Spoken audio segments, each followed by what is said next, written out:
A cancer diagnosis doesn't just affect one person. Loved ones, close friends, and even unexpected allies often become a vital part of care. In the US, more than 63 million people provide care to someone facing an illness. Caregiving can be deeply rewarding, but it also comes with sacrifice. Nearly half of family caregivers face major financial strain like debt, loss of income, and even food insecurity. For those supporting patients through CAR T-cell therapy, the role is especially important because around-the-clock support is needed throughout treatment. To the more than 31,000 caregivers that have supported our CAR T patients, thank you. Because of you, more patients get the opportunity to imagine a life beyond cancer. Kite is committed to helping caregivers get the support they deserve, because caregivers need care too.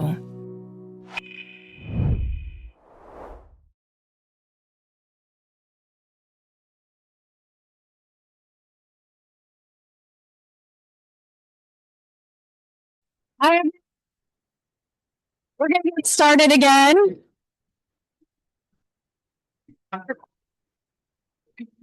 Hi, everyone. My name is Kathy Ferrone, and I bring greetings and tremendous gratitude from my colleagues at Kite. We recognize the important role that caregivers play, and we want to listen and learn from all of you. But I just have to say, wow, what a morning. Amazing presenters, fantastic discussion, heartfelt remarks, and a Hamilton quote. So, how great is that? Can we just give another big round of applause to the team from NAC for putting together this amazing summit?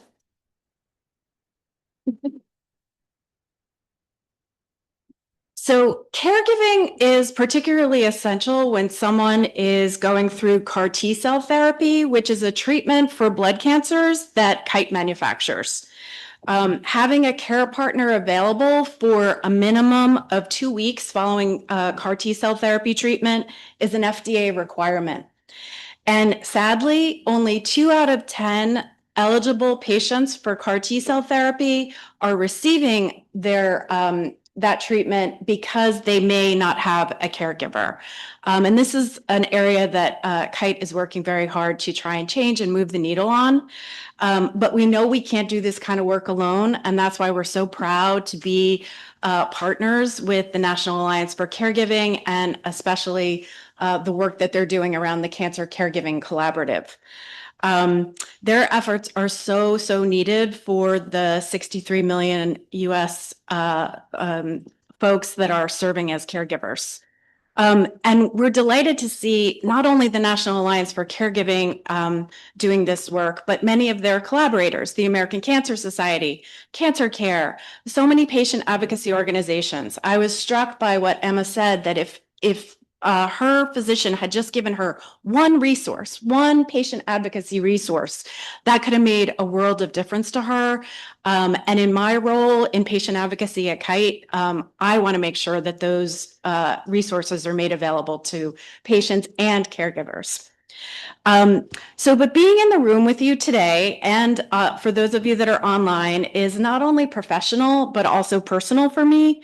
I was both a caregiver for my mom when she was going through ovarian cancer, and then I was on the receiving end of my husband's caregiving for me when I was diagnosed and treated for stomach cancer in 2017.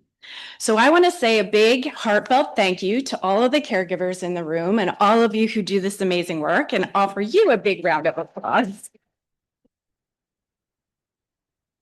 And I'm thrilled to get to hear today's session, Essential Partners, Elevating the Role of Family Caregivers in Cancer Care, to learn what Kite and I personally can do to champion caregivers. So I'm going to turn it over to Dr. Erin Kent. So please join me in welcoming today's panel. Thank you so much. And good morning, everyone. We gather to both celebrate caregivers, yay, and to confront the challenges that accompany the essential and sacred work that they do.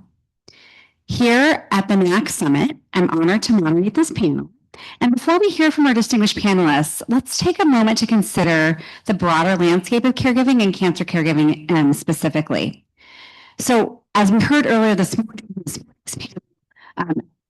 and the AARP released Caregiving in the U.S. 2025 this past summer, offering rich national data to guide policy and practice.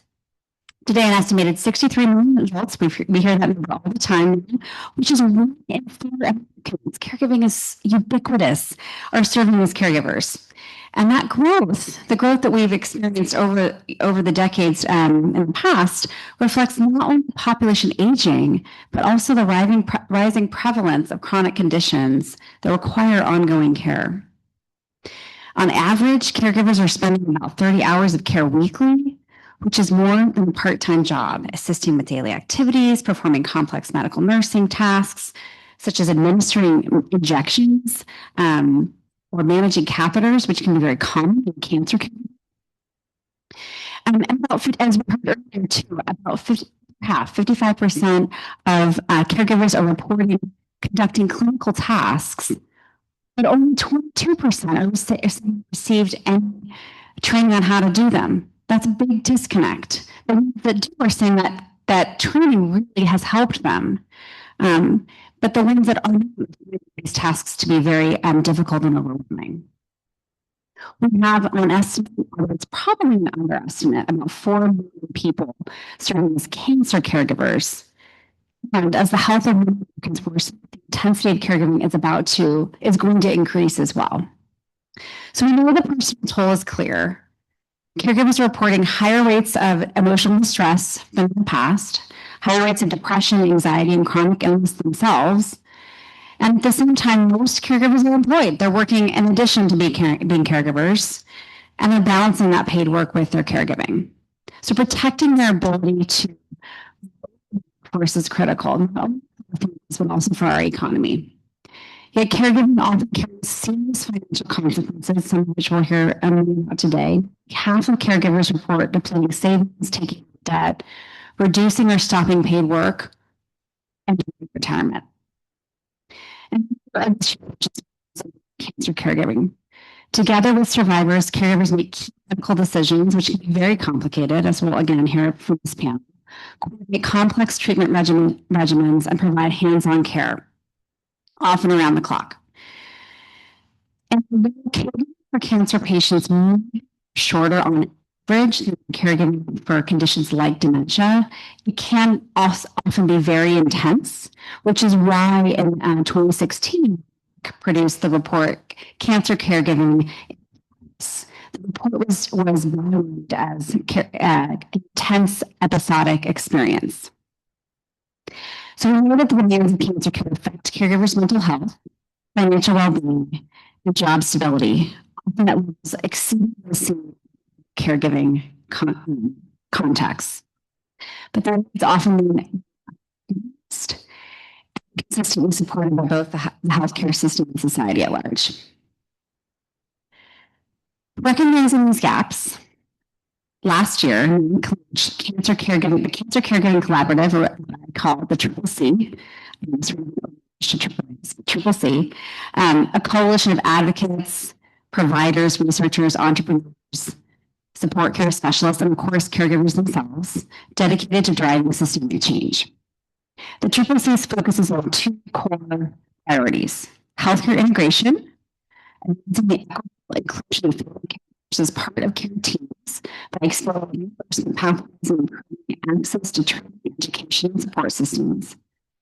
And financial support, addressing the financial toxicity of cancer caregiving through fair and economic policies. Through this initiative, partners are creating a collaborative space to share ideas, best practices, and for meaningful policy change. Now, with that context, let's turn to our students who will share their insights on the challenges faced by cancer caregivers and each of them is doing to improve their experiences and lives.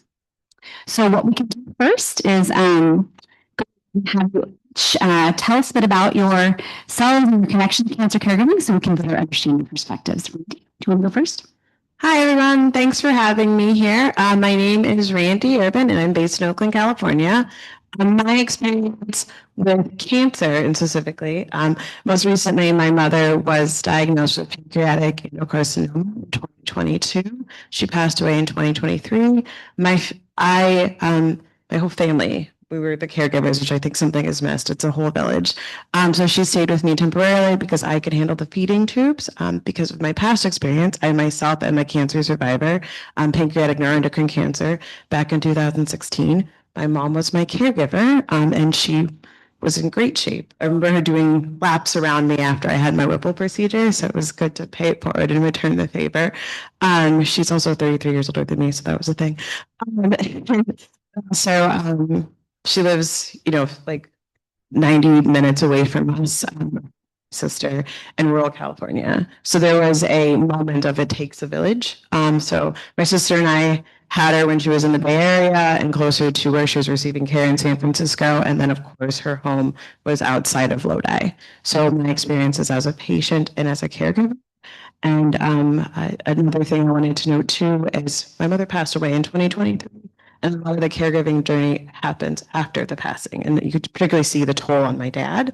I don't want to speak for him, but that's something that just in terms of like episodic and intense, I, I would like to speak to that and just see how we're still kind of recovering from that. Sorry. Thanks for having me here, guys. Hi, everyone. I'm Tara Englum.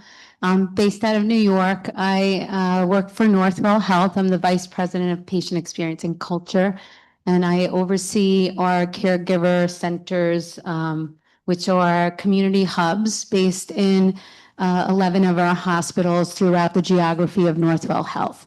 My connection to the collaborative is that I've been a social worker for more than 30 years, and as a palliative medicine social worker for the beginning part of most of my career. And so I've had the privilege to sit and hold space and learn from families caring for people with a cancer diagnosis, with recurring cancers, with advancing cancers. And so that really has shaped my knowledge, my passion for advocacy. And as all things in life happen, my own personal journey is I am my mother's caregiver as she is going through her own cancer journey now. So I'm very happy to be here with you today. Hi, everyone. My name is Angelique Kaba. I'm the Vice President of Programs and Health Equity at Cancer Care. And so for those that don't know, Cancer Care is an 81-year-old nonprofit organization that provides a number of different support services. So including direct financial assistance, emotional support, education, as well as resource navigation. And one of the great things about the organization is that our services aren't just for patients and post-treatment survivors, but we have always recognized the need to extend beyond that. And so our services also extend to caregivers as well as those that are bereaved across the age spectrum.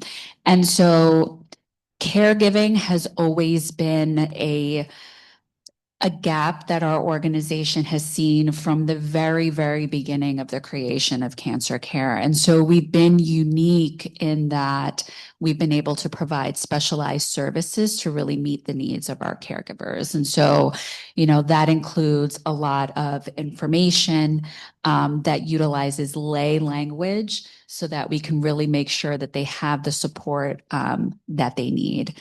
From a personal perspective, I am also a caregiver to 3 fabulously rambunctious children, one of which who's also autistic. And so I myself am also a caregiver, though not in the cancer space. Thank you.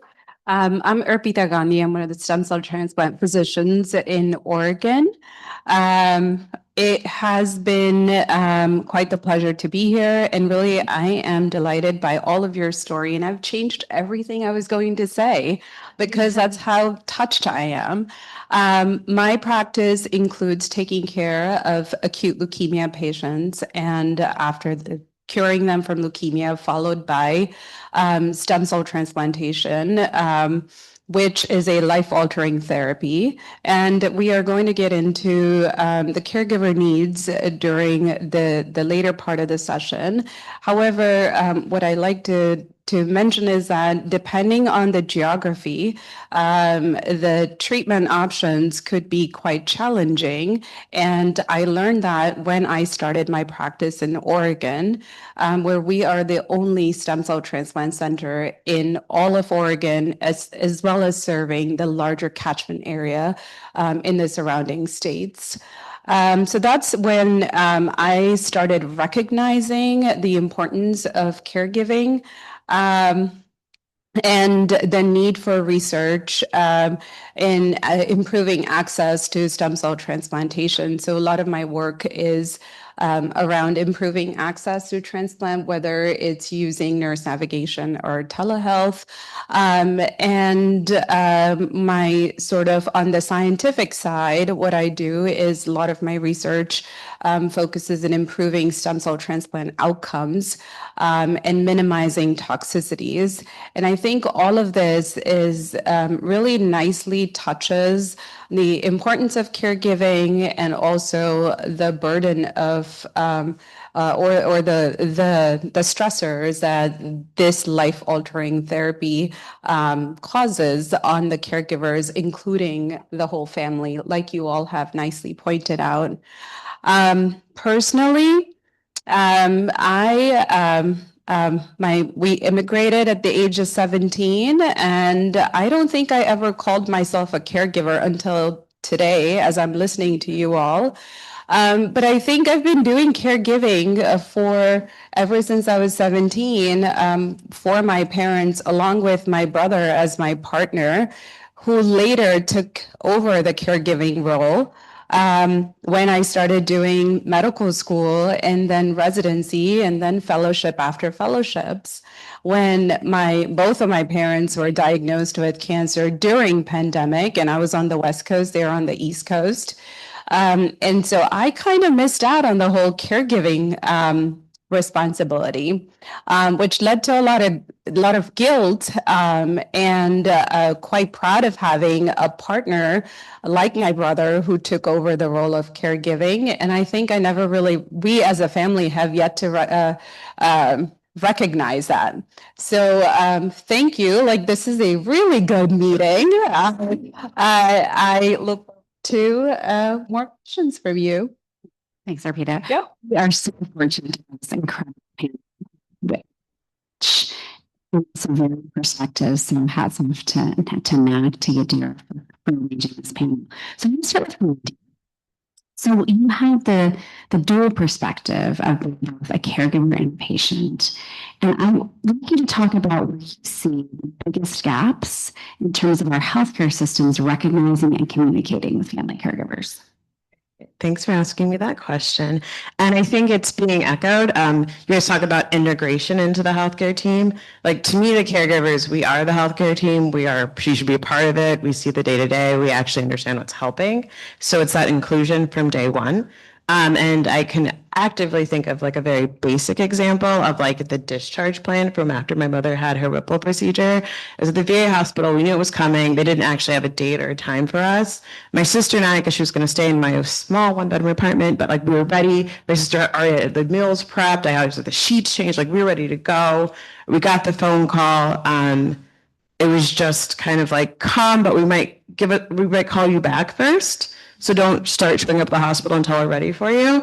And then I think because my dad was the main person, they were doing a lot of calls with my dad, had specifically said that we're the ones handling the discharge. And we're like a unit. We kept showing up. It's the whole thing. It was during COVID. We like totally went to the hospital. Like, there was too many of us there. And we had to be like, Dad, stay in the room, because they obviously know my mother, female Black vet. We are the people who are here to see her. And they know there's too many of us. So like, they knew there, and they knew us personally, I think. And but just the arrival, so very dishearteningly, my sister and I arrived. They'd actually already removed my mother from her room, and she was just kind of outside because that's my mom. She's like, she was outside, and we were like, holy crap! And they just handed us like a sheet, So we weren't involved in the process. There was no integration. There was no inclusion. There wasn't really a quarterback because the people we were talking to before were not there during the discharge. That was very different than my experience at Kaiser, where my primary care physician was so my quarterback. My surgeon was so my quarterback. My oncologist, like, they still talk. They still talk to my dad to this day, right? And so A, we weren't included. B, it was just instructions, not like a why. I had the experience because I was, so I knew kind of what was going to happen. Like straight, like, strong face, but it was like, wow, the timing was off. We did all the check boxes and things.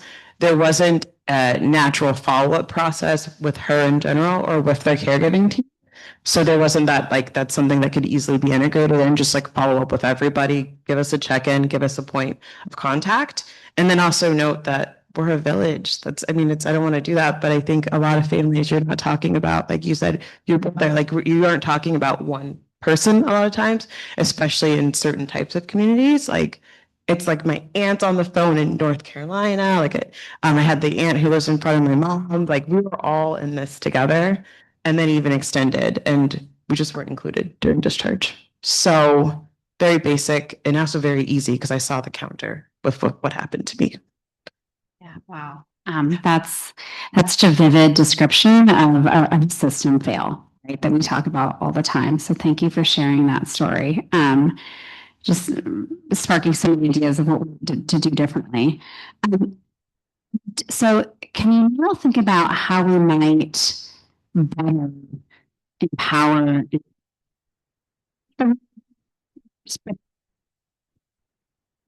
protects their boundaries and prevents burnout? Yeah. It's kind of it's a catch-22, I would say. Yeah, the burnout part. So I know that there's some legalized around this, but definitely, can we be added to the chart? Can we be on the EHR as like a point of contact? Just put us on there.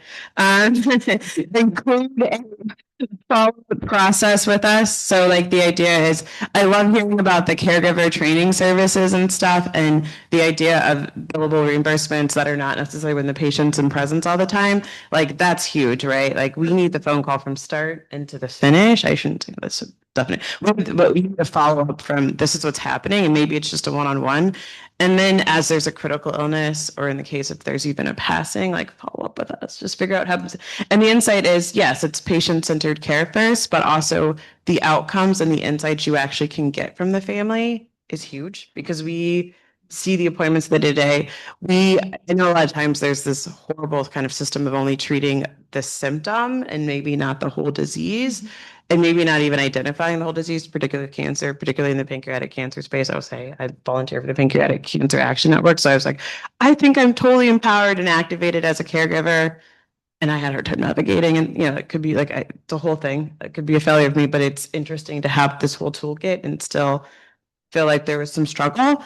But yeah, the idea here is follow up with us, include us. Like we know the insights and can share things that when you're the patient, like you have a lot going on.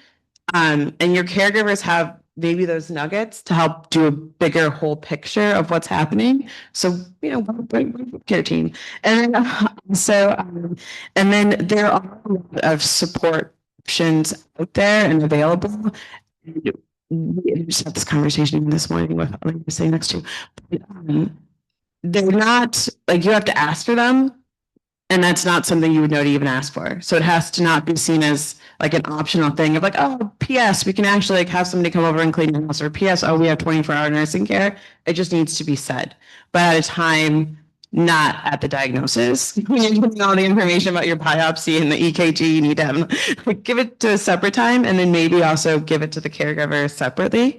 And then another story, sorry for all the stories. A really good moment we did have was literally at the kitchen table in my parents' house.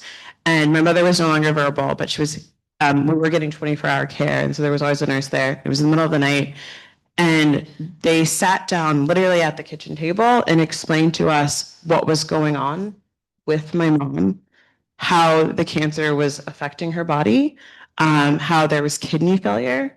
And this is somebody, like I'm a cancer patient, I never had this level of depth. And it would just happen because the person was 24 hours in there. So literally a kitchen table conversation.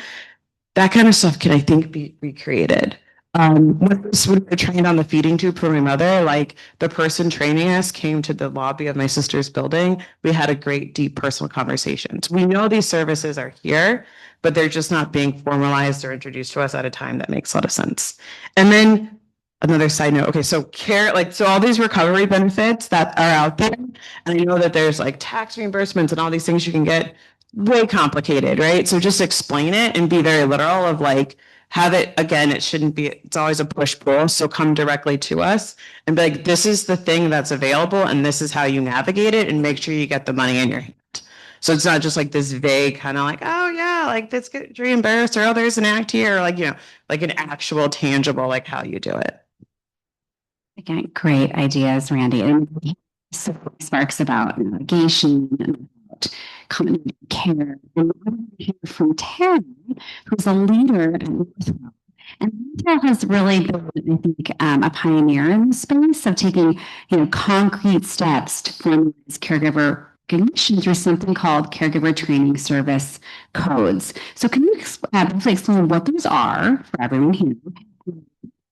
Tracking caregivers matters for changing the healthcare system. So for those of you in healthcare systems, the physician fee schedule allowed for caregiver training codes, which was the first time, it was historic, that there was a billable code for care team providers or care team members, specific ones, to be reimbursed for actually training the family caregiver of a patient.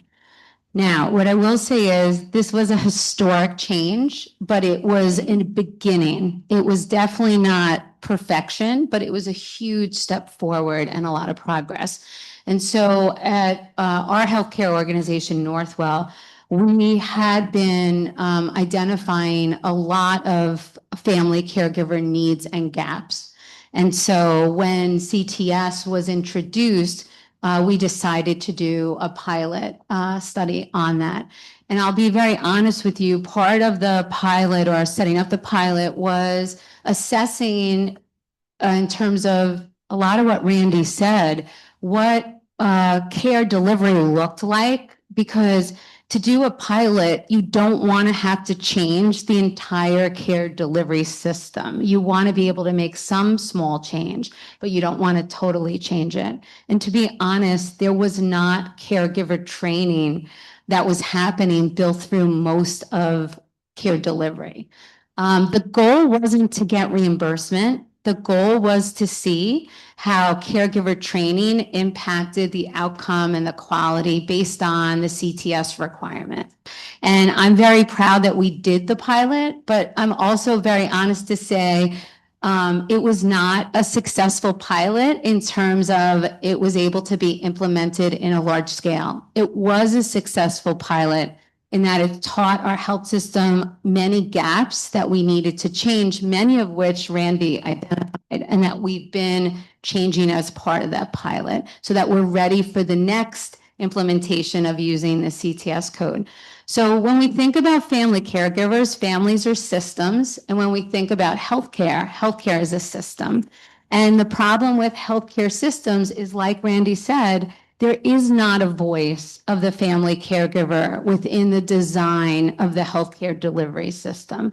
And so what we learned from doing our CTS pilot was that our electronic medical record actually wasn't built or designed to be able to easily highlight to the entire care team who the family caregiver was, what conversations had been had with them, what needs were required, any other social determinant of health needs that the family might have. And so we actually put work into redesigning the electronic health record in order to do that. And so what I will say is caregiver training services in terms of the CMS fee-for-service CPT codes is a historic change. We are on the precipice of something that will be truly helpful to family caregivers, but we have to be willing to try, fail forward quickly, and learn and implement the changes that we need to do to actually make it family-centered care.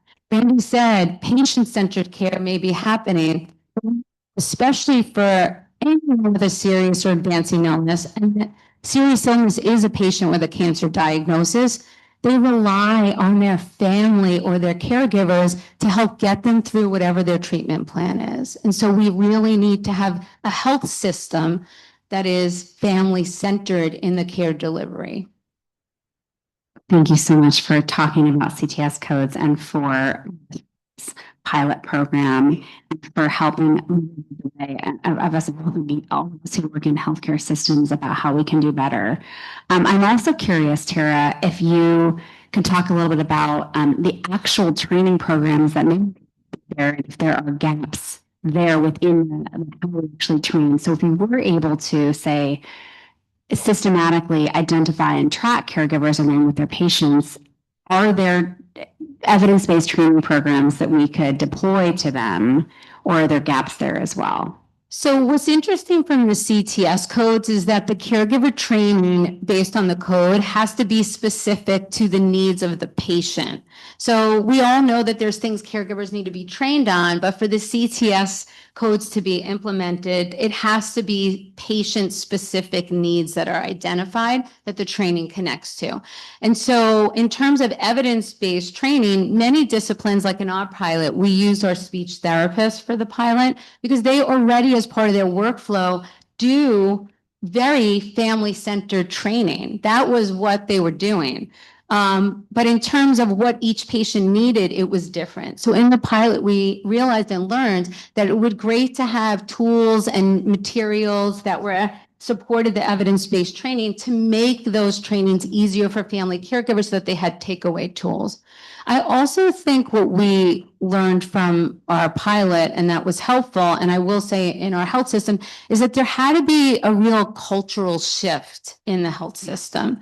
And so that was something from the training that I think we've seen a lot of progress in our health system. And so really using the stories has been a big help to explain how the quality and the outcomes for patients and their families are not successful if we're not providing the caregiver training. And the documentation has to be there for the CTS code. And so, like I said, making sure that our process is good, our structure is good, our documentation is good, but more importantly, the why behind why this is important, because that's really why you're doing this work from a health system perspective. It has to be a narrative that has meaning. Otherwise, we're just checking a box, right? We don't want to be doing that. We want to actually be helping the patient and their family to be successful with their care journey. Listening to your story, Randy, I just feel so much that there's so much power in one person's story to change. And I will say for us, what we heard through doing the pilot was where the gaps were. So keep telling the stories, because the change, I do believe, is coming, but it really requires the narrative from families to really guide and push that. Thank you so much, Tara. I want to just what you talked about is about sort of infrastructure, finding infrastructure to correspond to that purpose. And one of the things that a lot of researchers in this space know is that there's actually a good number of evidence-based interventions that have been shown to have at least a moderate, if not higher, effect on reducing caregiver distress, on improving outcomes for their care recipients or the patients as well. So that the interventions, many of them exist, still many need to be developed and tested, but many of them do exist. We lack the infrastructure to deploy those interventions throughout cancer care delivery, throughout healthcare systems. So that is a major barrier, I will say, and I want to sort of reflect that these are words that come from someone who was really wanted to be here with us today, but could not, and that's Dr. Allison Applebaum. She and a colleague, Dr. Nick Odom, have just received funding from the National Cancer institute to implement a program that's going to train up to 200 representatives from cancer centers to help deploy some of those evidence-based interventions into cancer care delivery. So that is on the horizon. Stay tuned for more about that. But I did want to bring in that, I guess, piece of good news and those thoughts from Dr. Allison Applebaum. So now I want to turn to you, Angelique, and I want to kind of talk a little about Cancer Care's recent report called The Insurance Maze, which revealed how utilization management creates a lot of barriers for families. Can you talk about how this administrative burden specifically impacts caregivers in addition to patients? Thank you so much for that. So in the red tape report, one of the things that became blatantly clear was the issue of time toxicity and the burden that the insurance maze and red tape has on caregivers. I think one good example is prior authorizations, right? And so about 85% of people that participated in the study identified being impacted specifically regarding insurance barriers like prior authorizations at some point in their experience. And that's a huge number of participants that have been affected. And so among the 85%, about half of those people had to become directly involved in fighting the insurance and fighting that prior authorization. So not leaving it up to the medical teams to be able to get those authorizations approved. They had to take a hands-on approach, right? And so of that half of those people spent about one full business day just dealing with that particular prior authorization. Another quarter of those people spent 2 to 3 full business days trying to fight those insurance prior authorizations. And then more than 1 in 10 people spent a full business week just dealing with the insurance and trying to fight those prior authorizations. Now, to put that in context, we're talking about one prior authorization. I think everybody in this room knows that one prior authorization is just one prior authorization, right? And so we're talking about people that have to do this for every single prior authorization. So to put that into context, we're not talking about 1 or 2 prior authorizations. I would say we're looking more at 5 to 6 prior authorizations for a full calendar year, because they're really needing to do this for almost every single aspect of their treatment. So we're talking about biomarker testing, scans, chemotherapy, radiation. I have a patient that I've worked with closely for several years who has stage 4 metastatic breast cancer and still to this day continues to have her prior authorizations denied for just simple scans, which is just standard of care. And so when we're looking at the time toxicity, it is huge. It is a huge barrier. And it has a trickle effect, right? So this is time that these caregivers and patients could have spent with their loved ones. This is time that they could have theoretically been, spent working. And so it has a trickle effect, right? It impacts not only the time, but we're talking about the emotional distress that comes about in having to fight these battles. We're talking about the financial toll that it takes because they're not able to necessarily work, full time because they need to carve out time to be able to fight these barriers. And so ultimately, I think one of the most surprising or maybe frustrating in some way statistic that we learned from this study is that in the end, 95% of people identified ultimately getting that prior authorization approved. Wow. And so while that's great, they got it approved, but look what it took for them to actually get that. It wasn't easy, and there's no roadmap. There's no like handy guide of like, these are the questions that you need to ask, who signed the prior authorization? Who do you go to? And so it's huge. Yeah, that is really staggering. Thank you for sharing those figures from the study that Cancer Care did. It's so crazy to think about how the time toxicity is being rewarded. It's a broken system. I want to turn to our last panelist, Dr. Arpita Gandhi, and who is as she mentioned, a transplant physician who is working with patients and caregivers in a very, very harrowing time as they're facing acute cancer diagnoses.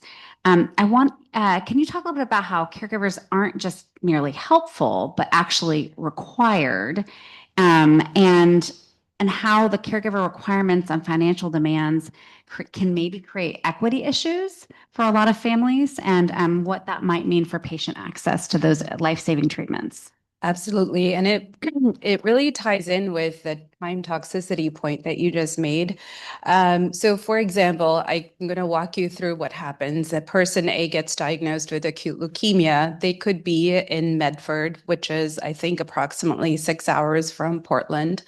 If they are young and robust, they will need induction chemotherapy and they would get transferred to Portland, or they might end up in California for induction chemotherapy. So now they have already been uplifted from their home and for their family to now be at our hospital. They may or may not have their loved ones. Majority of the times, someone will most definitely show up, which creates everything, all the barriers and burdens that we've discussed, which is where we will potentially make the formal diagnosis, or maybe they already came in with the diagnosis, and then we start the chemotherapy. As we're starting to do the chemotherapy, we may determine that they have high risk acute leukemia and they will need allogeneic stem cell transplantation, which is stem cells collected from a donor. And we start to discuss this approximately maybe between week 2 and week 4 of the diagnosis, if not any sooner, but generally around that time. So as you can imagine, this is a quote from a training session. One of the patients described it as, I felt abducted out of my life when I was diagnosed with acute leukemia and then was told that I need allo transplant. Then it gets worse because the allo transplant doctor, AKA me and my team, will walk in and say, you know, you need allo transplant for cure. However, these are the things that are needed in order to do a successful allo transplant. One of them is you will need to live in Portland or around the greater Portland area for about 100 days, along with a 24-hour caregiver. Now, that is shocking to expect someone to come up with a caregiver for 100 days, especially, I think, nowadays when you have more and more people who are choosing to be single, or in the flip situation where we are now doing more and more transplants for older patients.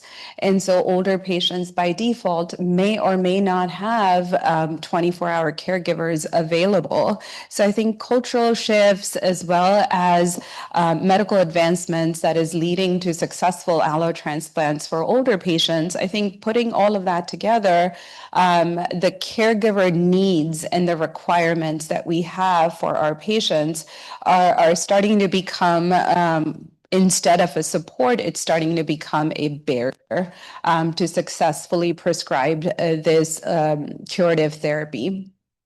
And one thing, I'm going to make sure I'm not going over time. One thing that we did through pandemic at OHSU in Oregon, we all got lucky in terms of telehealth visits, where we were privileged to do telehealth visits in order to provide consultations for allotransplant and other treatments within the state as well as across state borders, which really helped our patients who lived in, for example, in Medford, the same particular patient. If this is an older patient who is going to get treated by the local oncologist now did not need to move or travel, I should say, to see me in person.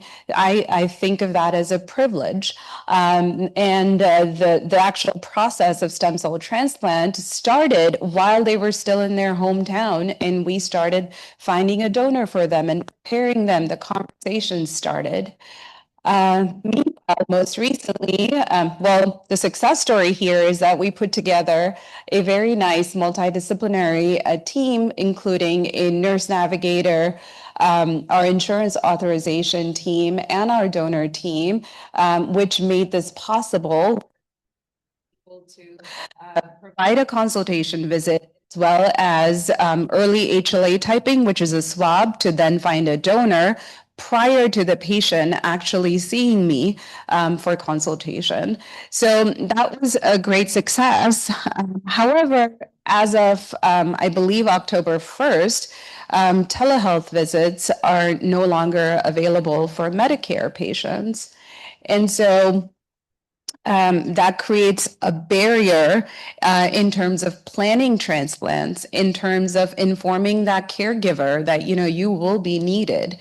My Medicare patient, our Medicare patient, is going to have to travel to see me before we can start having these conversations. And so we might be a bit behind in planning their transplant. That's a success story through pandemic, but potential current barrier to our patients that we are facing in a state like Oregon, because ones with a single transplant center in their state. The other thing I wanted to point out is that someone earlier, one of the panelists pointed out that we need data. And I think we simply, in allo transplant, we don't have great data around caregivers. Who are the caregivers? How much time did they spend doing the caregiving work? What happened to their personal lives, their careers? I'm really proud to say by storytelling and by sharing our challenges with our patients, we have received some funding to actually collect that data and hopefully advance the field in terms of how we think about caregiving. And lastly, one thing that I'd like to share is sort of when we think about future research and future therapies, we get really excited. I get very excited when there's a cool antibody treatment or there's a cool CAR T cell therapy and there's a novel way of doing stem cell transplantation, which is what I work on. I am all about doing novel approaches to stem cell transplantation. I think what we fail to capture are these novel, we are becoming very good at capturing quality of life of the patient these days. Over the last 5 years, I would say we're doing a very good job at capturing quality of life with novel approaches, novel treatments. One thing we're not doing is what is the quality of life of a caregiver as we do prescribe novel approaches. So those are the things that, I think in allo transplant, the challenges that we face and some things that we're working on.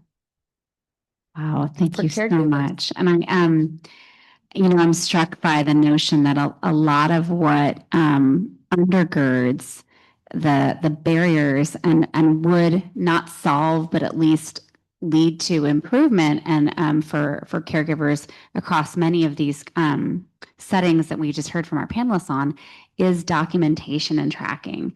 We can't help people if we can't find them. We can't deliver interventions. We can't help people through, a lot of the stops along the journey of cancer treatment if we can't find their caregivers. So I don't know if anyone here has any stories of how documentation, tracking of caregivers, I'm kind of thinking about you, Tara, or you, Arpita, have seen how that has made a difference in the care that you provide. So for us to be able to track the caregivers, it was, we, in our state, New York State, we have the CARE Act. And so it was always required that. Can you just maybe just quickly just explain what that is for some folks in the room who might not know? Oh, very grateful to AARP, who was the advocate for the CARE Act for states, many states who have it, was an act that requires healthcare systems to recognize and identify family caregivers.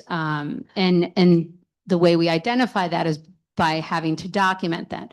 When you think again about health systems, the process, you have to look at where does that touch point happen. And in healthcare, that happens at admission. So think about if you've ever been in an emergency room as a patient or as a family caregiver, someone rolls up to you with a computer and asks you about 30 ridiculous questions all at the same time. What's your insurance? What's your date of birth? Where do you live? Who's your caregiver? And so that is how traditionally who your caregiver was identified. And so we have changed that. We've trained in our health system, we have over 108,000 employees. Everyone is required to attend training on the CARE Act. They're all required to understand that you don't ask if someone's a caregiver, because that is not a socially understood word. I think NAC, AARP, John Hartman Foundation has been doing so much advocacy, and we've come so far, as Rita from AARP said today. But I have worked with many families, and I can tell you, as many people will say, in our family, we just don't use that word. It doesn't resonate with me. This is my mom. This is what I'm supposed to do. Or it's something that has been done in my families for generations, and no one has ever said they're a caregiver. So if our way of identifying caregivers is by asking someone, who is your caregiver, we're failing at the start point. And so we've trained our teams, our interdisciplinary team members, to actually ask, who helps you with your care when you're not in the hospital? Who helps you with your medication? Is anyone helping to take you to doctor's appointments?